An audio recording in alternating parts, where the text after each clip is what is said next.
Kapustin Yar, a top-secret military facility located 60 miles southeast of the former Stalingrad and 500 miles south of Moscow. Built under the personal direction of Joseph Stalin, it is Russia's oldest and largest military facility. Its activities over the past 60 years have fueled controversy over what really goes on behind these walls.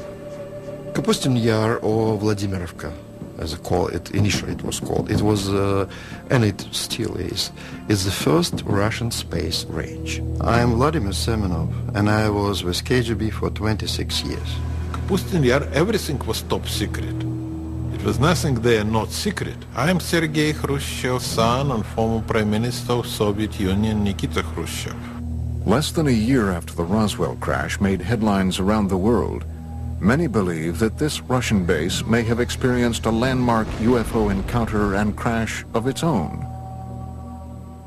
June 19th, 1948, early evening.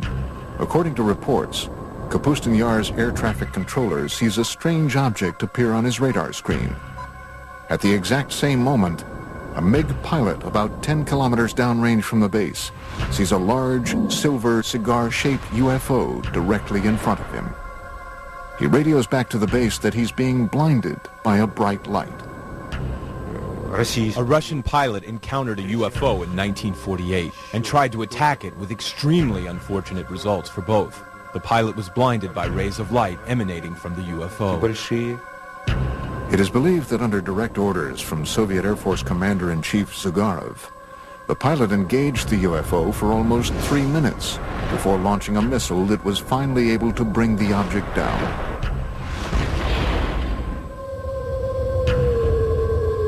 But unlike Roswell, this crash never made the papers. It's 1948, it's a secret air base. Suddenly a cylinder appears over Russia's most sensitive air base. They scramble the MiGs. It's a dogfight. Russian pilots are good. And imagine this plane getting right on top of that craft. The MiGs fire their rockets as the directed particle beam weapon explodes the MiG, and they both go down. Reports suggest that the blinded pilot, in his final attempt to regain control of his MiG, was hit by the object's weapons and perished along with his airplane. What did the aliens use? What were they firing? What they were probably using was a particle beam weapon.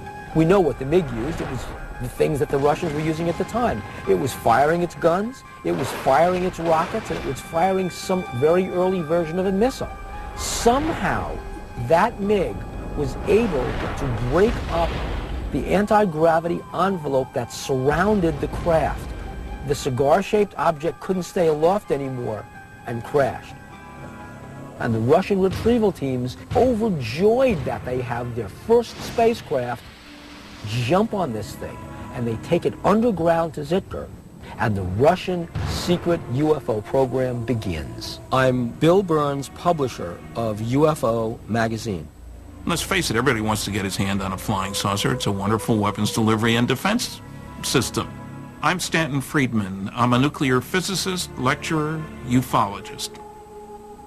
This 1948 crash is one of many strange events that has turned Kapustin Yar into an even more mystifying version of America's Roswell and Area 51. The Soviets had to get their hands on what we had. We had the Roswell crash. We really had a storehouse of technology that we developed in the early 1960s out of Roswell. The Russians didn't have that. Well, how do you get that technology? It doesn't just fall out of the sky. You go after it. And the Russians went after it by embarking on suicide missions. Anything they could do to get their MiG pilots to shoot down an extraterrestrial spacecraft was fair game. From the time it was constructed in the early 1940s, Kapustin Yar was cloaked in secrecy. It is a place where it is said the Soviet Union's top researchers, scientists, and military specialists were sent to develop highly classified Cold War technology and weaponry. I know everything because I spent months and years in the Kapustin Yar working there testing our cruise missiles that we designed for the Soviet submarine to sink American aircraft carriers. Kapustin Yar was on a very short list of facilities that the U.S. intelligence wanted to get imagery of. There are basically the three things going on there. They're testing surface-to-air missiles, they're testing surface-to-surface ballistic missiles, and they're also testing air-launched missiles, cruise missiles. All three are going on at the same place, and so it's of high interest to U.S. intelligence. In fact, the building of the base was so secretive that when a small town nearby was deemed by the Soviet military to be too close for comfort, its residents were evacuated, and it was simply eliminated. The name of the town? Zitkur. Zitkur is a small town just a few miles downrange of the Kapustin Yar test complex, and basically probably what happened was the Russians decided that due to people seeing what was being tested, it would be better to just close that town off. Many researchers believe the name Zitkur was subsequently assigned to the highly classified subterranean UFO research center beneath Kapustin Yar. There is an idea that in Zitkur and Kapustin Yar there is a storage point for crashed UFOs and corpses of the visitors and members of their crew. Zitkur is analogous to what Area 51 is to Nellis Air Force Base and Groom Lake in Nevada. Different countries have various places where they take their UFO technology. And what they do with it is they try to break it down. They see what it is and how can we reverse engineer this. But long before the 1948 crash, the area around Kapustin Yar and the skies over Russia have been home to many other well-documented and eerie encounters with UFOs. Some date back to a time before what we know as Russia even existed. Russia is a huge land. UFOs have been sighted over its territories for, I would say, thousands of years. I am Paul Stonehill, co-author of UFO USSR. One, which is quite famous, was sighted back about 950 AC by an international traveler of the time, Ibn Fadlan. He and his co-travelers were able to see strange sightings in the sky that scared them immensely. But the local people would laugh at them and say, we see it quite often.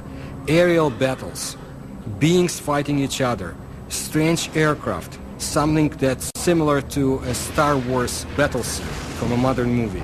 Amazing stuff. Legend has it that the spectacular aerial battles that played out in the skies gave the Arab warriors strength and courage to defeat their enemies during the next day's fight. In the 17th century, Russia experienced a rash of UFO sightings. These objects were described by many who witnessed them as comet-shaped balls of fire. The most famous one would be the Rob Ozero incident, when a very unusual, huge fiery disc arrived in the area of a northern Russian lake. One eyewitness submitted the following account. On this, the 15th day of August in the year 1663, a great crash sounded out from the heavens.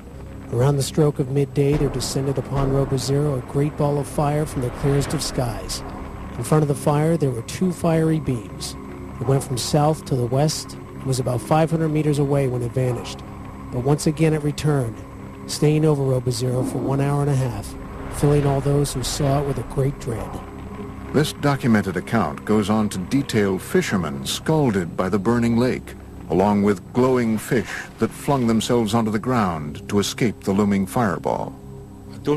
Stories, like what they saw over Robo Zero, were common in pre-revolutionary Russia and outside of Russia in Europe. When we speak specifically of sightings on the territory of the Soviet Union, percentages are very high, more than 50%, that these UFO sightings would be some sort of fiery, sphere-shaped UFO. Another extraordinary sighting took place over Moscow in 1892. An eyewitness report was later published in the March 17, 1892 edition of the Russian newspaper Svet. The pillar of light was pointed straight down to the earth, forming a cone-shaped bundle of rays in the color of ordinary flames. The brightness was considerable and could sometimes be compared to the brightness of an electrical street lamp. The point from which the rays originated didn't move during the whole time, and the rays were visible for 20 to 25 minutes. While enormous fireballs have been sighted over Russia for centuries, there have been none bigger or more devastating than the event that leveled the Siberian forest of Tunguska in 1908. And of course it was one of the theories which have to appear that it was not a comet, it was not meteorite, that in reality it was a spacecraft. Coming up, did a UFO explode over Tunguska. It is believed that not one but two objects collided over the Tunguska in 1908, equal to many Hiroshimas. And later, what happened to the wreckage of the 1948 crash at Russia's Roswell?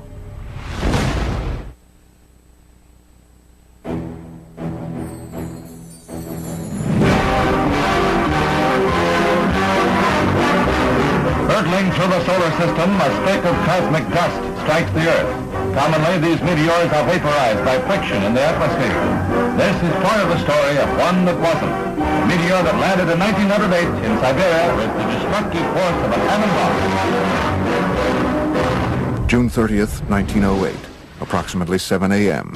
The tranquil forest of Tunguska, Siberia, was rocked by a deafening, earth-shattering explosion. The explosion packed the power of a 40-megaton hydrogen bomb. Large trees snapped like tiny twigs as the explosion decimated the dense forest. The effects of the blast were felt as far away as Western Europe and were at first believed to have been caused by a giant meteor smashing into Earth. My own personal conclusion is that that was Mother Nature, showing off, if you will, but that there was no intelligence behind what happened there. It wasn't a rocket, it wasn't a bomb sent to let us know that aliens are watching you, Earthlings. Literally a catastrophe from outer space. Yet UFO researchers say if this devastating explosion was the result of a meteor, why were there no craters found in or around Tunguska? It is something scientists to this day have had trouble explaining. This was, let's call it an explosion, although some people call it an implosion. Whole kilometers of the taiga forest were destroyed. The event itself caused changes in the magnetic field of our planet. The academic establishment is of the opinion that the Tunguska event was simply a meteor, but there are many facts that speak to the idea that it was, on the contrary, rational guided flight. It made a turn, which is something that a natural object or meteor could not have done. What was it that could have done that level of devastation and not leave a crater? Modern-day UFO researchers were not the first to suspect that the Tunguska event was the work of something other than a meteor. Reports suggest that Stalin believed the Tunguska blast was the result of a UFO that had launched some sort of experimental weapon.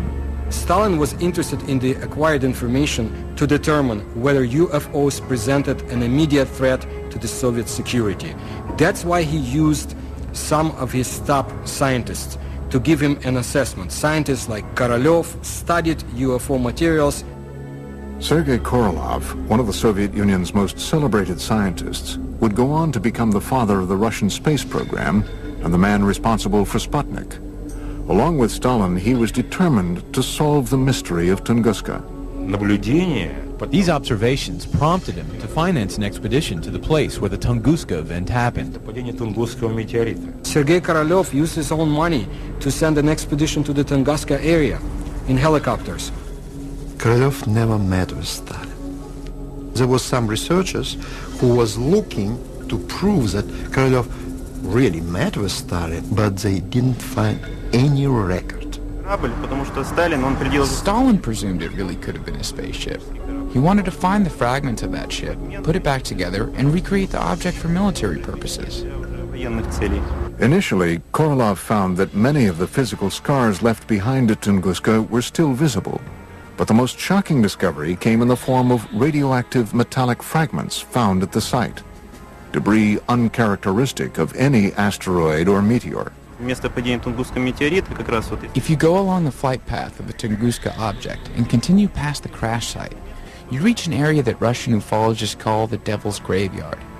It's a 300 square meter area where not a single plant grows and animals die. It also has a higher than normal radioactivity level. This is a result of what might possibly be a radioactive metallic fragment from the crash. The radiation levels were there. I mean, meteors don't come down with that level of radiation. So one of the stories is it was a mothership that detonated. It is believed that Korolev privately told Stalin that the incident at Tunguska had indeed been caused by a UFO, fragments of which were still scattered around the area. However, in his top-secret official report, Korolev is said to have told a much different story. The official party line, Tunguska, was the result of a giant meteor. The whole point was, if the information serves the bureaucracy, good. If it doesn't exist. So where were the radioactive fragments from Tunguska taken? Some believe the evidence was transported to Kapustin Yar's underground base, Zitkur. Different countries have various places where they take their UFO technology. Well, the Soviets basically had one at Zitkur, and it was where they could try to figure out what the technology is and how do we use it. And of course, the security around those bases is essentially shoot-to-kill security. Was Stalin's team of scientists inside the underground lab of Zitkur using UFO wreckage to advance their fledgling missile defense and space programs? They had a couple of people, men, at the top of their program who really pushed the space program. I'm Fred Kulik at Caltech. The head of the space program had direct connection to Stalin and later Khrushchev. In their quest to acquire UFO technology to beat the Americans in the space race, it has been reported that top Soviet military officials ordered MiG pilots to shoot down UFOs as far back as World War II, a time just before the Russian Roswell crash of 1948. So that gives you a two-pronged concern about UFOs. One, you want the new technology to top the other guy's flying technology. And two, we need to be on the alert for new stuff from them. So either way, you want your guys to shoot them down. As the word spread that UFO wreckage from Tunguska and the 1948 incident were being studied at Zitkur, Russia's Cold War enemies were becoming more and more intrigued by what might be going on above and below the top-secret military base. The CIA had agents in the Soviet Union back in 1950s who had reported on UFOs, and the CIA was very much interested in what was happening in the Soviet Union. Coming up, shocking, never-before-seen U-2 reconnaissance photos of Kapustin Yar. And later, an underground tour of Zitkur, revealing for the first time ever the base within the base at the center of Russia's Roswell. In the early stages of the Cold War, the Soviet military test site of Kapustin Yar became a hotbed of secret activity that involved advanced weapon, missile, and rocket tests. So after World War II and the development of the atomic bomb, they were not able to build small atomic weapons. So they had to build big rockets to carry them. Unlike the U.S., we still had fairly sizable rockets, but we could miniaturize things to a certain extent, much better than they could. So from the very beginning, they envisioned large rockets, and that really gave them a start on the space program as well. The Russians had one of the scariest pieces of paper I've seen at one of the 20 archives I've been to, said that the Russians have made more progress in the past 18 months in the development of nuclear weapons and methods for delivering them than had been anticipated for 5 years. That was in 1951. By the early 1950s, rumors of UFO activity and experiments at Kapustin Yar had indeed leaked beyond Soviet borders. Alarming news that some say may have prompted the U.S. to find out once and for all if the Soviets had gotten their hands on UFO technology. Kapustin Yar and Zitkur were at the top of our military watch in the same way that Area 51 and Wright-Patterson Air Force Base on Los Alamos were at the top of their military watch. Tim Brown is a senior analyst at globalsecurity.org. His specialty? Interpretation of top-secret satellite and spy imagery for both private and governmental agencies.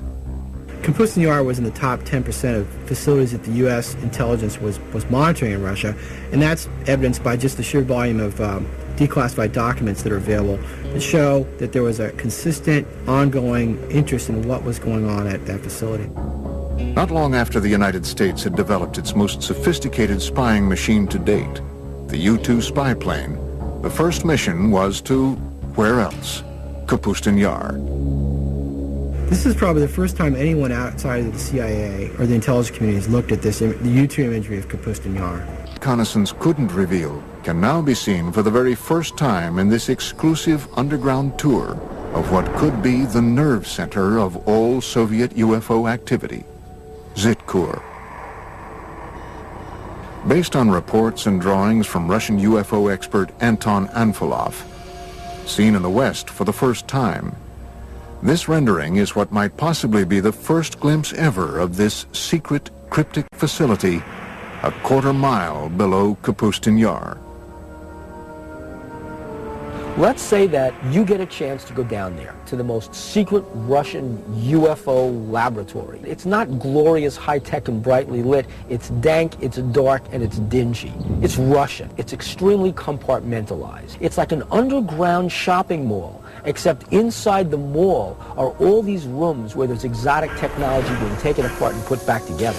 In this hub, they're doing autopsies on alien bodies. In that hub, they're reconstructing an engine. Then you've got these fantastic Rube Goldberg machines. What they are machines to test various components, and then finally you come upon these huge underground hangars. And what you're struck by is that there are no airplanes in the hangars. There are these long, cigar-shaped, cylinder-shaped craft in various stages of disrepair because they've crashed. And they're going to try and reverse engineer these. That's what you'd see at this base. Is this the secret location where the wreckage from the 1948 Russian Roswell crash was taken, along with fragments from the Tunguska UFO? I cannot deny rumors of the so-called captured UFOs. The Soviets tried to recover lost fragments of their secret tests, and it would be convenient to them to say, yes, UFOs is something that we captured, a UFO is in our hands, but why would they keep the secrecy on the subject of UFOs so tight? And did this heavily guarded experimental facility specialize in reverse engineering designed to destroy the United States? If Kapustin Yar is where you're doing your advanced development work, rocketry, aircraft, weaponry, laser weapons, all this kind of stuff, where you need high security and a good setting for your scientists and major computer facilities, then you'd expect that that's where they'd be doing their UFO, advanced UFO research, not UFOs 101. UFOs 404. It's just natural to do that. And of course you'd have underground bases. You'd have protection against intruding aircraft. You'd be looking out for the U-2s. Another mysterious aspect of Kapustin Yar are the many strange patterns on the ground. Did Stalin and Korolev strategically arrange these patterns to attract UFOs to the base? Some researchers believe the Russians may have borrowed this idea from ancient civilizations, whose pyramids are said to have been constructed in geometric shapes and patterns designed to attract inhabitants from other worlds. Looking at Kapustin Yar from there, there's a lot of facilities, markings, patterns that might, to the untrained eye, look like they're from another planet or not of this Earth. They might look like something that you'd see in South America with the Mayan cultures or maybe crop circles. Between the reported UFO crashes and the ultra-top secret research, how did the Soviets flaunt their advances at Kapustin Yar? Now there was a new date for Russian youngsters to remember. October 4, 1957, when Sputnik, the first Earth satellite, was launched. October 4th, 1957. The Soviet Union's space program successfully launches the world's first artificial satellite into orbit. In the history of the Earth, no other event had captured the imagination of so many people as this first step into space. 4 years later, the Russians once again beat the Americans by launching Yuri Gagarin into space in the first manned flight to orbit the Earth. 2 feats that put the Soviet Union way out in front in the ultra-competitive space race. We are the first, and all next steps in space for, I would say, for nearly 10 years, Soviets was ahead of the United States.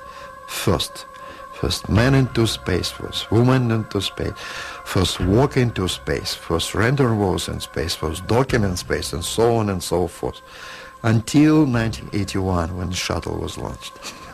I'm sure the Russians have done their darnest to reverse engineer anything they can get their hands on, whether it's American or German or alien. Coming up, relive what many believe to be a spectacular UFO crash at the actual site in a village near Kapustin Yar. I don't recommend that we stay here any longer. It's already harmful. Let's leave here and go to some place where no unknown forces can act upon us and influence us. And find out exactly what the KGB knew about dogfights between MiGs and UFOs at Kapustin Yar as we open the mysterious KGB Blue file.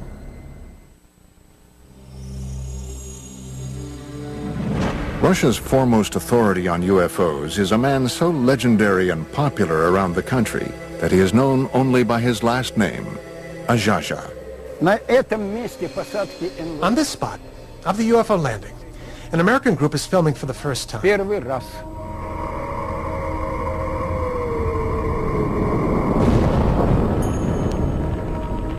was very popular at the peak of the UFO activity in the Soviet Union. It was late 60s, 70s. At that time it was not permitted, but not restricted to talk about this. Azhaja invited the History Channel on an exclusive tour of a reported UFO crash site not too far from the site of the Russian Roswell crash of 1948. For that, I have to stand there, on that particular corner. Using two copper rods, Azhaja begins the tour by testing the ambient energy that the crash site still emits today.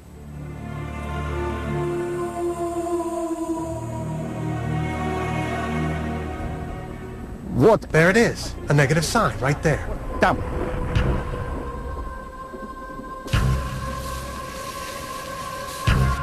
Вот туда. Down there, that way. So here, in this spot, occurred the crash landing of a flying saucer. First, I'm going to go directly across. Then I'll go perpendicularly. Then I'll go by the diagonals. This is where the boundary begins. All right, I'm going towards the center. In the center, we see a lot of plant growth and compact. And what's most important is that here, it shows a positive signal. Now we are going towards the border. Now they're showing neutral. And here, here's the other part of the border. Right from here to over there. Now I'm going away from the center, toward the other side. Azhaja is walking the 100-foot by 20-foot outline of a cigar-shaped UFO that reportedly crash-landed here in 1961. Again, now we're going back. It shows a powerfully strong signal. See how it's turning? It's powerfully positive. We're going back. Negative. There it is, see? Here's where the border is. We got one point over there, another point over there. 3 point and 4 point.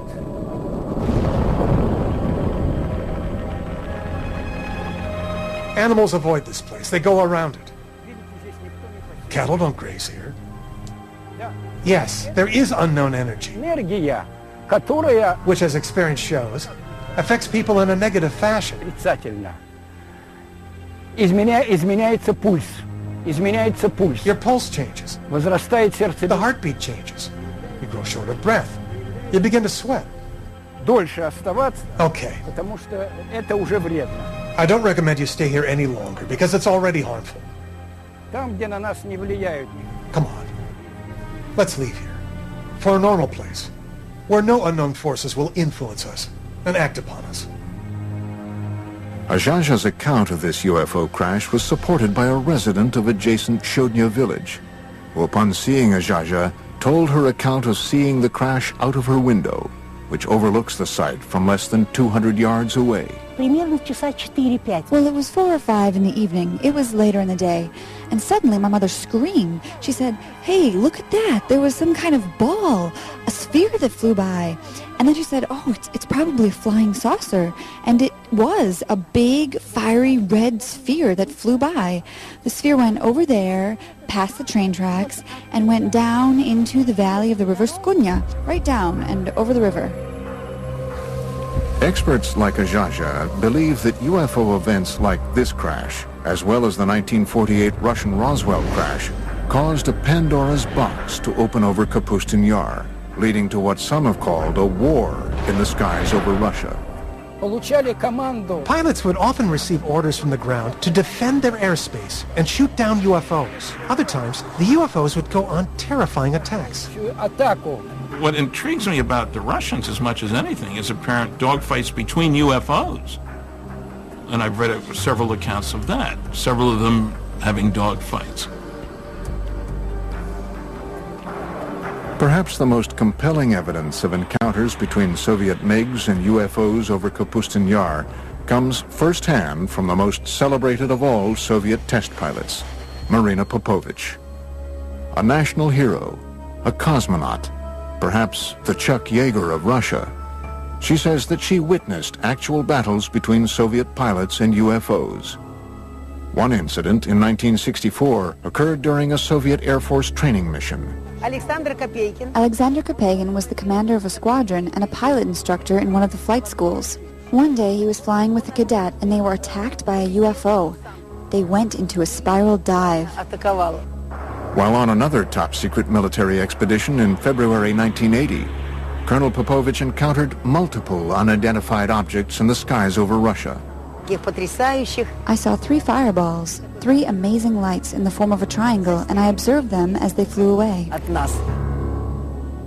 Another MiG test pilot, Colonel Vyatkin Lev Mikhailovich, agreed to tell his first-person account for our cameras for the very first time. August 7th, 1967, 6:30 in the evening.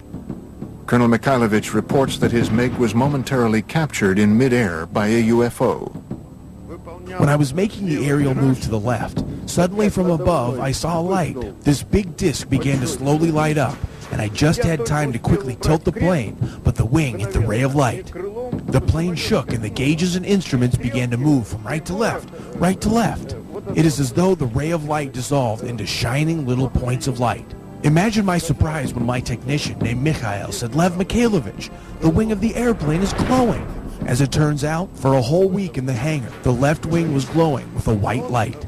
They washed the wing with kerosene, and soon after that, the glowing ended. Fortunately, Colonel Mikhailovich's encounter with a UFO over the skies of Kapustin Yar in the 1960s did not end as dreadfully as the famous 1948 encounter in the same skies. No, I wasn't scared. I was just puzzled. I was particularly stunned that the ray of light turned out to be hard, because I felt the impact. As UFO reports continued to stream into the Soviet government from both civilians and military officials, the KGB was busy covering up the reports, silencing those who made them, and clamping down on the press. But all the while, the spy agency was creating an official report on UFO activity in the USSR called the KGB Blue File. Americans will never understand this, you know, because you have to be inside KGB to know the power KGB had. And during Stalin time, KGB was unbelievably powerful. Written and researched over the 20-year span between the mid-60s and the mid-80s, the KGB Blue File was one of the most extensive official explorations of UFOs ever commissioned by any governmental agency anywhere. The KGB Blue File is a 124-page collection of documents released in 1990. I believe this is not everything the KGB has had in their hands, and I'm not the only one. The Blue File compiled thousands of reports of UFO sightings, dogfights, and crashes, all of which were described in vivid detail.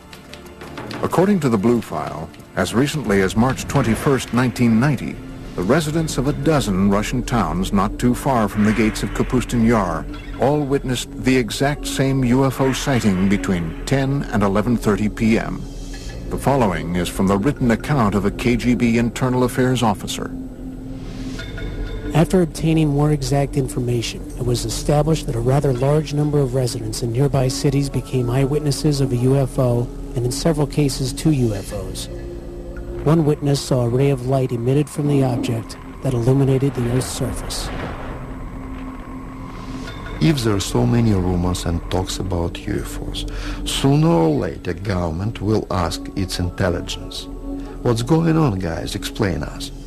And KGB had to create this file with all the publications abroad and some witnesses who saw or thought that they saw it. Is it possible that this 1990 incident could have been a simple military test sent up from the grounds at Kapustin Yar? Or was it yet another incident involving UFOs? Coming up, shown for the first time outside of Russia, exclusive footage of what might be the only recorded evidence of a fireball UFO crash. If the Soviet Union had not imploded under its own weight in the early 1990s, the chilling accounts you've just seen of close encounters of the first kind in and around Kapustin Yar would have remained yet another Soviet-era secret. It's different, because the time is different. You know, if you're talking with elder generation, yes, of course, no question about this. But nowadays, absolutely different. You know, younger generation now, they are living in another society and they have much more freedom. This new freedom in Russia helped the producers of this program acquire, through official channels, this Soviet military footage you are about to see.